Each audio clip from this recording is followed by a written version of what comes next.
my factory counterpart who I talked with weekly, let's say, he called me one night and he was in Hong Kong and said, Adam, are you sitting down? And I'm like, oh God, do I have to? And he's like, yeah, we just got notified that the factory was basically sold, and the production run that you have happening right now is going to be the last one in this factory, and we're working on a plan, but we want to let you know, like, by the end of the year, and this was probably, I want to say, like October or something like that. By the end of the year, like, this factory is going to be shut down. Talk about something you'd probably want to sit down to hear, right? I think because not only was it something that there's just so much unknown, right? What does that mean? This factory's in China.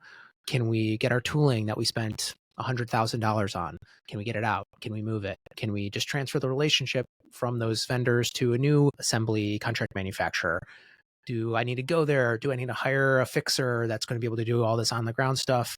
Am I going to be able to work with my existing team? There's also talk of that existing team maybe getting bought or migrating to a bigger company or a different company, and then just bringing the relationships like us with them.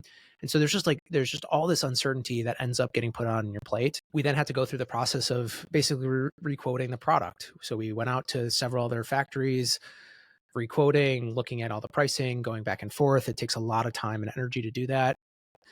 And these are new relationships, so you have to meet people and get to know them. It ended up being okay, which was amazing. And frankly, part of why we were able to kind of just continue without anyone really even noticing that the group that managed our products, they managed to get themselves acquired by another company. And so it was a relatively seamless process where they just kind of transitioned all of the documentation and the vendor relationships. But it was a very scary time, and it could have gone a completely different way. And then who knows, that could have been the end of us for all we know. So thankfully that's behind us. And now if that were to happen again, it would definitely be a lot of work and it'd be nerve wracking, but we could get through it. And so yeah, for something like that to happen in sort of the first year or two of business, especially when we were just getting going with a new product, could have been a killer.